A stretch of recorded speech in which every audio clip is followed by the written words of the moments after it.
Thank you for staying. Let's get into the AM news now. In our first story, a Dr. Muhamad Bawumia-led government, given the nod in 2024, will focus on environmental conservation, social equity, and economic growth. Now, speaking at a workshop organized by the University of Cape Coast to mark 10 years of the Center for Coastal Management on Monday, Dr. Bawumia said illegal mining, outlawed fishing activities, and other activities detrimental to the environment will be addressed to provide sustainable jobs. There's more in this report.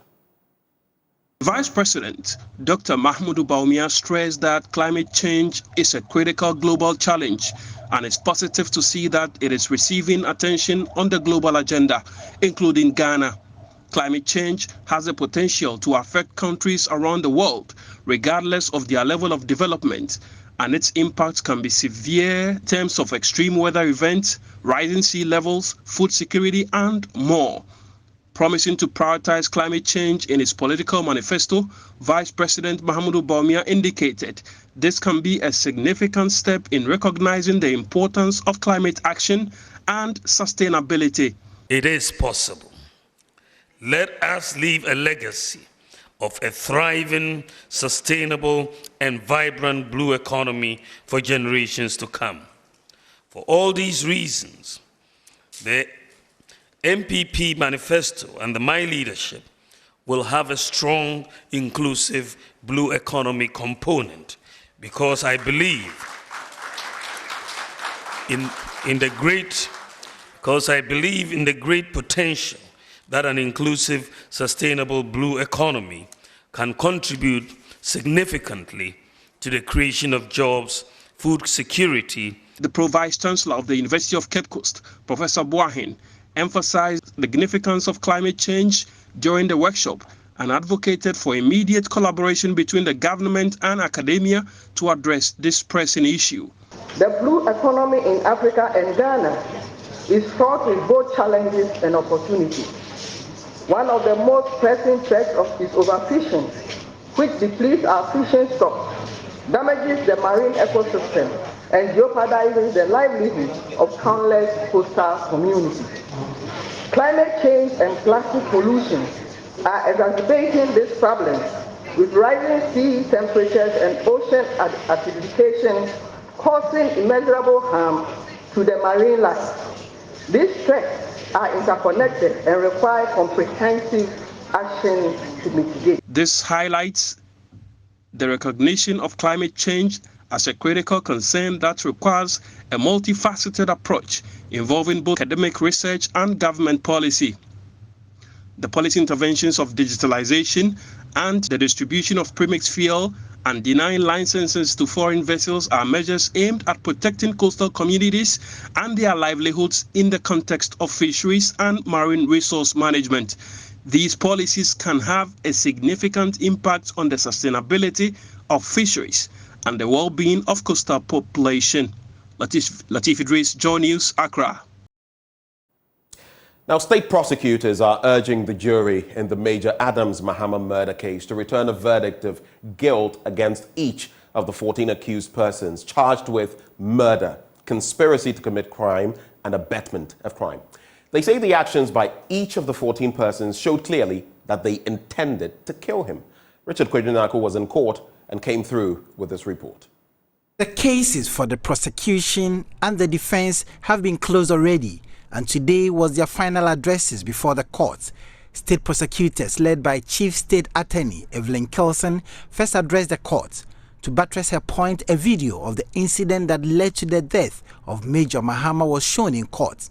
She proceeded to identify some of the accused persons in the video, while other accused persons, she says, testified to indicate the involvement of other accused persons. According to the prosecution, the act that took place shows clearly that the accused intended to cause the death of Major Mahama, i.e. hitting him with blocks, stones, and anything inside she says was intended to kill him, and these acts contributed to killing him. She turned to the jury and implored them to return a guilty verdict so the accused persons could be punished for their various roles. And because the offense of murder no longer carries a death penalty, the highest for the charge of murder would be life imprisonment per the amendment to the Criminal and Other Offences Act 2023. Evelyn Kilson explained that per the amendment, there is no requirement of unanimity in the verdict of the jury, but the majority verdict will suffice. The defense will take their turn to address the court, and that will be on the 13th of October, the next agenda date. After the addresses of the lawyers for the accused, the jury will indicate their verdict. Reporting from the court complex, my name is Richard Kwejenyako for JoyNews. Now, the Director General of the Ghana Education Service, Dr. Eric Ananse, has indicated that the USAID Ghana Strengthening Accountability in Ghana's Educational System, that is SAGES, will improve learning outcomes at the basic level. Dr. Ananse believes Ghana has made significant strides to improve access to quality education and accountability from the lower level to the upper level, and any project that would enhance accountability was a step in the right direction.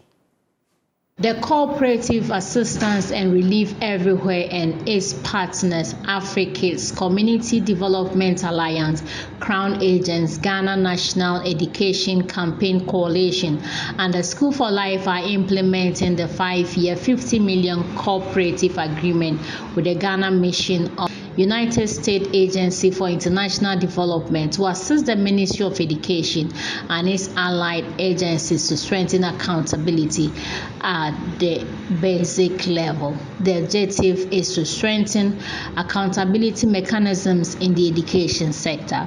Speaking at the regional launch in Tamale, the Director General of the Ghana Education Service, Dr. Eric Ananse, in a speech read on his behalf, said for GS, any offer that would help enhance accountability is welcome. The education accountability framework. As you are all aware, basic education is key as it forms the foundation that our children will build on. And so for us in GS, such a project that will ensure accountability to improve learning outcomes is a very welcoming one. Ghana has made significant strides to improve access to education and the quality of it. The Ghana Education Service has established various structures from the school level to the national level to enhance accountability. For us in the Ghana Education Service, we welcome any opportunity that will help us strengthen these systems to make them more efficient to improve learning outcomes. The Northern Regional Minister, Shani Alhassan Shaibu, whose speech was read on his behalf by the Regional Planning Office, Enusa Abukari, said Ghana is committed to ensuring a healthy collaborative effort between development partners to achieve the SDG Goal 4. Indeed, the government of Ghana is committed to ensuring a healthy collaborative effort between development agencies as well as implementing institutions towards the achievement of SDG 4. And the contributions of all stakeholders present here today towards the realization of this creation is highly commendable. Ladies and gentlemen, the USA through USAID and the implemented partners are adding another feather to their cap as part of the activities to prioritize the education of our children through the launch of the strengthening accountability in Ghana's education system. The U.S. Education Officer Director, Jonathan Thompson, said the U.S. government was supporting education because they believe an educated society will drive development. The United States supports basic education in Ghana because we know that education opens doors. A well-educated public will help drive development, individual achievement, and economic prosperity for all. However, such results cannot be achieved without a high-performing and accountable education system. Through the World Bank funded GALLOP, that's Ghana Accountability for Learning Outcomes Project, the Ministry of Education developed this accountability education framework, education accountability framework that we've been talking about today, to ensure that the education sector is efficiently managed and accountable to who? To the people. USAID's SAGES activity supports this framework by equipping students, teachers, parents, and administrators with the tools they need to foster a culture of excellence, transparency, and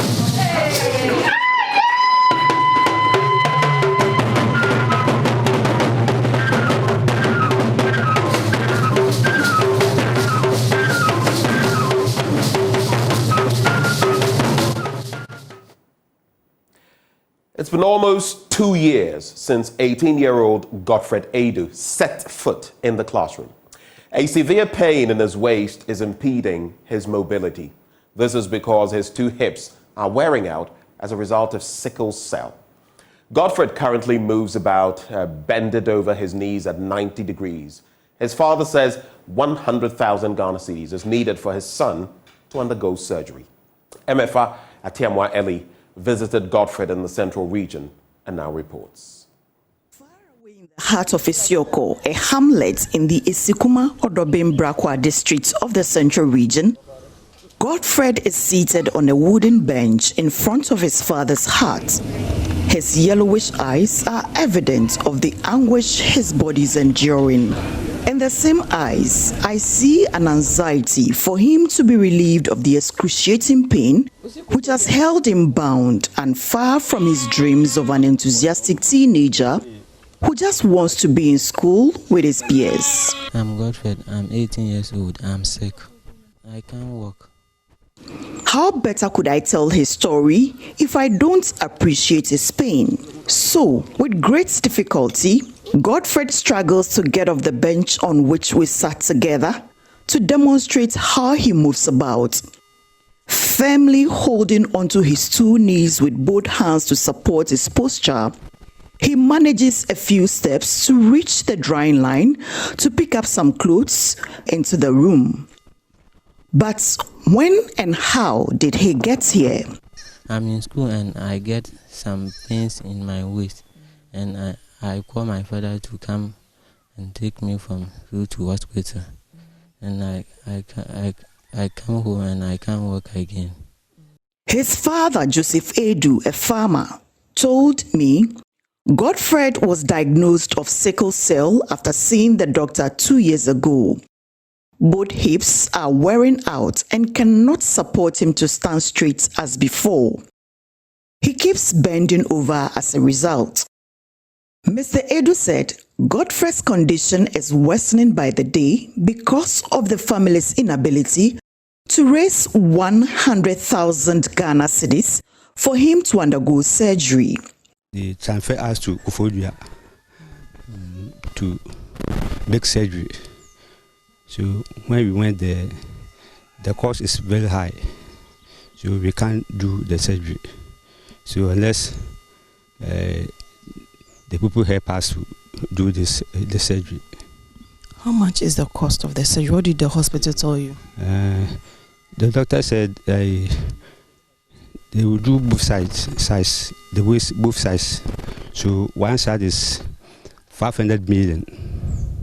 So both sides is 1 billion. Godfred was informed too at Ejumaku Mando SHS when he fell sick. He wants to become a medical doctor in future. They should help me to get money to help to do surgery to help myself to walk.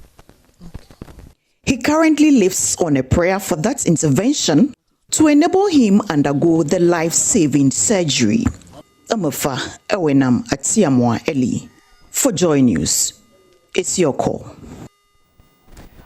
The ECG Queens Club, an association made up of female workers of the power distribution company, has extended support to about 1,500 victims of the flood caused by the spillage of the Akosombo Dam.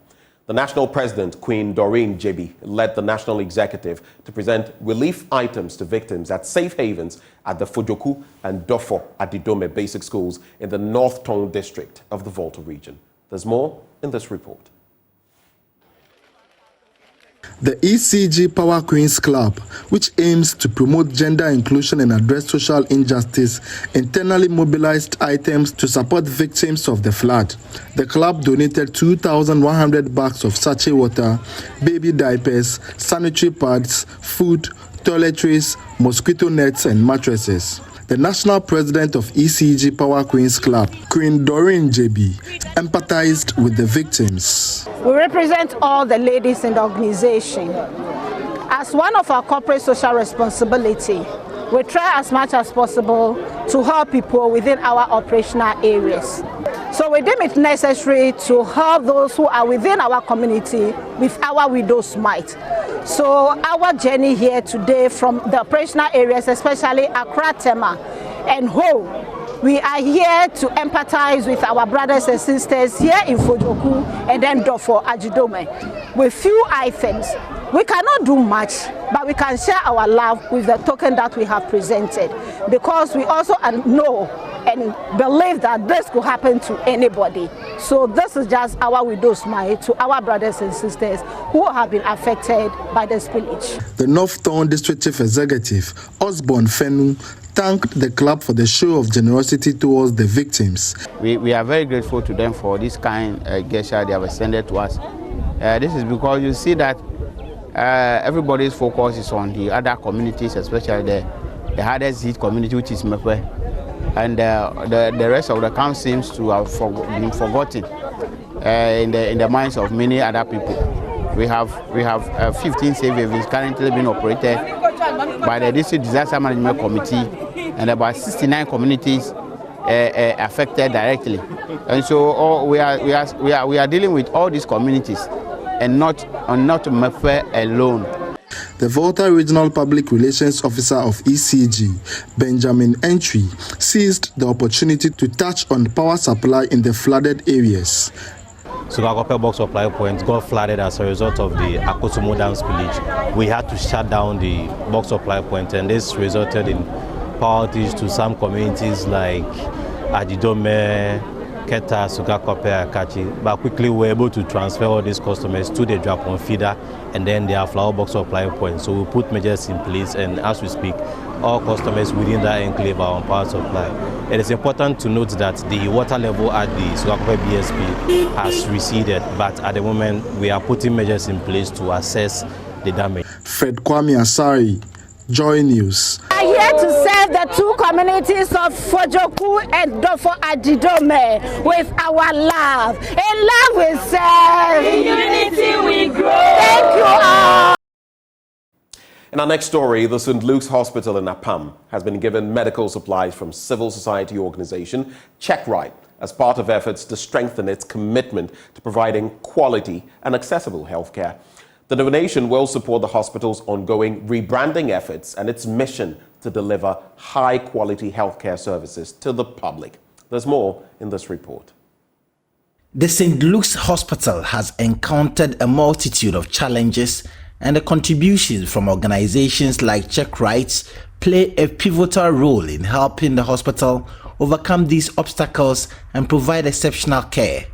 Speaking on behalf of CheckRight, Ochami Kwejua Brantier called upon other organizations to join hands in supporting healthcare facilities such as St. Luke's Hospital to enhance delivery of high-quality healthcare services. What we normally do is we do a lot of initiatives for people and all the indigenous of various communities. And one of it that we just recently did was safeguarding liver and then empowering lives. We did vaccination and free screening of hepatitis for the indigenes of Mumford and its environs. And it came to our notice that St. Luke's Catholic Hospital, Apam, it's doing a rebranding of their hospital, and then we deemed it necessary to bring these special beds to them so that it will aid people that are incapacitated to also benefit from this project that we are embarking on. I will urge the hospital to take very good care of these beds. We don't want to go and then by the time that we return, you'll be seeing them not in good shape. Our maintenance culture is very bad, but I think this one will be different from that of what we've been seeing around. Nurse manager of the hospital, Theodora Boniabe, says the gesture from CheckRight means a lot to the hospital's rebranding exercise. As a hospital, we don't even have a toilet facility for our clients who come here. We used to have one, KVIP, but it's demolished because the way it was, we couldn't allow our client to use it.